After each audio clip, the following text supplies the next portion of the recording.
আসসালামু আলাইকুম।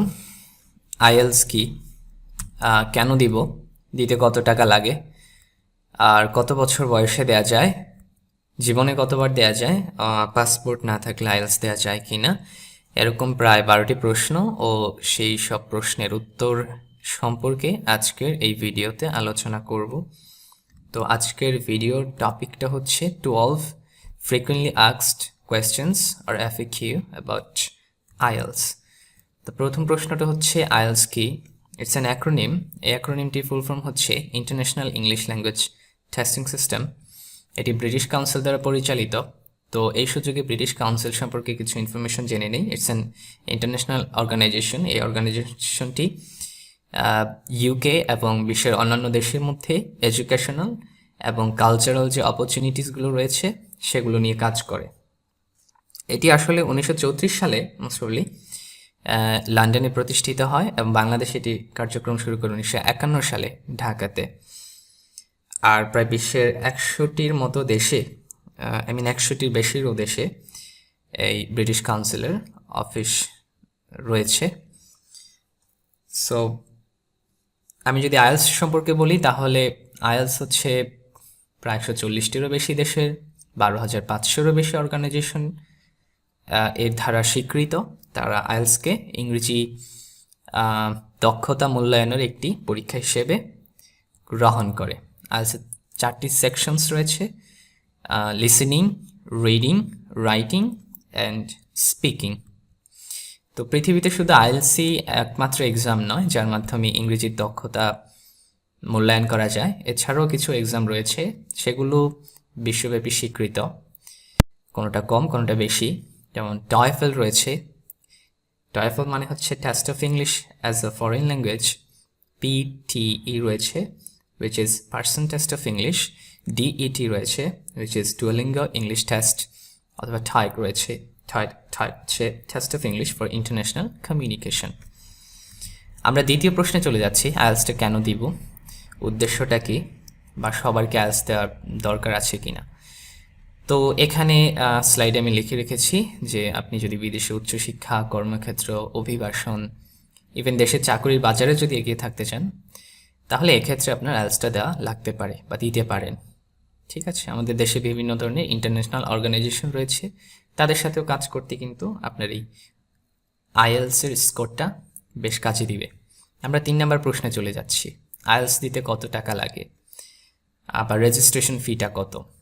তো ডিসেম্বর 2024 অনুযায়ী 24,950 টাকা দিলেই আপনি আইএলসের রেজিস্ট্রেশন করতে পারবেন। এটা পরিবর্তন হয় মাঝে মাঝে, বাড়েই, কমে তো না। 4 নম্বর প্রশ্নটা হচ্ছে আইএলস কত বছর বয়সে দেওয়া যায়। আপনি যে কোনো বছর বয়সেই দিতে পারবেন, তবে ওনারা রেকমেন্ড করে 16 বা তার চেয়ে বেশি।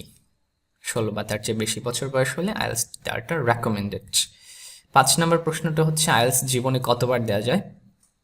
এটার উত্তর হচ্ছে যতবার খুশি ততবার দেওয়া যায়, তবে মনে রাখতে হবে প্রত্যেকবারই কিন্তু আমাদেরকে ফি দিতে হবে নতুন করে। 6 নম্বর প্রশ্নটা হচ্ছে পাসপোর্ট না থাকলে কি আইএলস দেওয়া যায়। পাসপোর্ট না থাকলেও দেওয়া যায়। আইএলস দেওয়ার দুটি মাত্র, রেজিস্ট্রেশন করার দুটি মাত্র ওয়ে আছে, একটা হচ্ছে পাসপোর্ট আর একটা হচ্ছে এনআইডি বা ন্যাশনাল আইডেন্টিটি কার্ড। তবে এগুলো ছাড়া অন্য কোনো কাগজপত্র দিয়ে রেজিস্ট্রেশন করা যাবে না, সেটা হোক ড্রাইভিং লাইসেন্স অথবা birth certificate, what ever it is. 7 নাম্বারটা হচ্ছে আইএলটিএস সার্টিফিকেট, যেটাকে আমরা TRF বলি, টেস্ট রিপোর্ট ফর্ম। এটার মেয়াদ কতদিন? এটা আসলে আমরা অনেকেই জানি যে 2 বছর মেয়াদ থাকে। 2 বছর পরে এটার মেয়াদ থাকে না, ভ্যালিডেশন থাকে না। 2 বছর পরে যদি আবার আইএলটিএসের এই TRF দেখাতে হয় তবে সেটা আবার পুনরায় পরীক্ষা দিয়ে দেখাতে হবে। 8 নম্বর প্রশ্নটা হচ্ছে আইএলটিএস এক্সাম কিভাবে হয়, মানে পদ্ধতি কি। এটা কিছুটা কমপ্লিকেটেড কোয়েশ্চেন, শর্টকাটলি আনসার দেওয়াটা খুবই টাফ, তবে আমি চেষ্টা করব। 4টা বিষয়ে পরীক্ষা হয়, একটু সোজা কথায় যদি বলতে চাই, listening, reading, writing and speaking. আর প্রথম 3টা খাতায় হবে, আর স্পিকিংটা হচ্ছে মৌখিক, একজন এক্সামিনার হচ্ছে সেইটা নেবেন। আর এখানে লিখে রেখেছি আমি স্লাইডে যে বিস্তারিত যদি বলতে হয় তবে সেটা অন্য একটা ভিডিওতে বলতে হবে।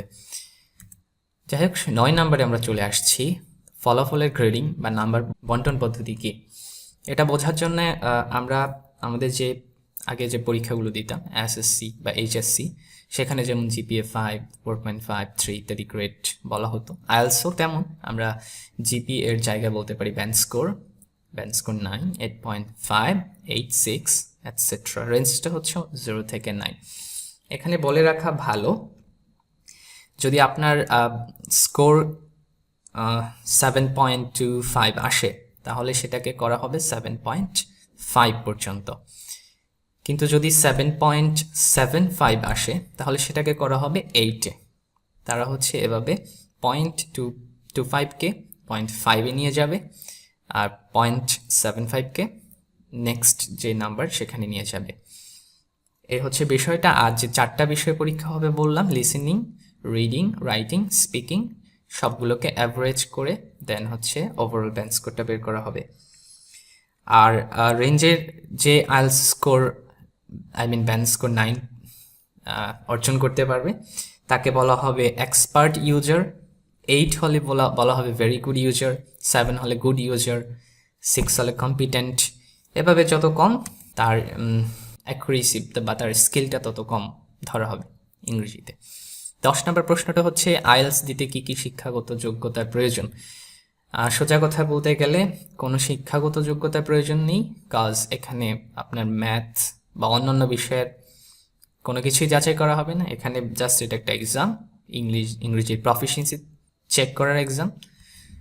তো কোনো শিক্ষাগত যোগ্যতার প্রয়োজন নেই, আপনি জীবনে কখনো স্কুলে না গেলেও আইএলস পরীক্ষা দিতে পারবেন। 11 নম্বর প্রশ্ন হচ্ছে আইএলস কয় প্রকারের এবং কি কি। মেইনলি 2 প্রকারের আমরা অনেকেই জানি, যে IELTS academic, IELTS GT which is general training. এর পাশাপাশি আমাদের ইউকেভিআই একটা রয়েছে আইএলস, আর একটা হচ্ছে আইএলস লাইফ স্কিলস রয়েছে। লাইফ স্কিলস আবার হচ্ছে জাস্ট স্পিকিং অ্যান্ড লিসেনিং এর টেস্ট নেওয়া হয়। বাই দ্য ওয়ে এগুলো হচ্ছে ইউকের ভিসা পাওয়ার জন্য অনেকে দেয়। আমরা মেইনলি মনে রাখতে পারি 2 প্রকার, আইএলস একাডেমিক, আইএলস জিটি বা জেনারেল ট্রেনিং। তো এই 2 প্রকার জানার পরে আমরা এর উদ্দেশ্যগুলো জানা প্রয়োজন। আইএলস একাডেমিকের উদ্দেশ্যটা কি, এখানে লেখা আছে যে বিদেশে উচ্চশিক্ষার জন্য আইএলস একাডেমিক দিয়ে থাকি আমরা। আইএলস জিটি বা জেনারেল ট্রেনিংটা হচ্ছে জব পারপাস, মাইগ্রেশন ট্রেনিং, মাধ্যমিক শিক্ষা ইত্যাদির জন্য। সো হায়ার এডুকেশনের জন্য IELTS academic, job, migration training, secondary education ইত্যাদির জন্য আইএলস জিটি। তো এই ছিল আমাদের 12টি প্রশ্ন। আরও যদি কোনো কিছু জানার থাকে বা আমি যদি আবার সময় পাই তাহলে আরও কিছু ইনফরমেশন বা এমন কিছু প্রশ্ন নিয়ে অনেকটা ভিডিও করা যাবে ইনশাল্লাহ। আল্লাহ হাফেজ।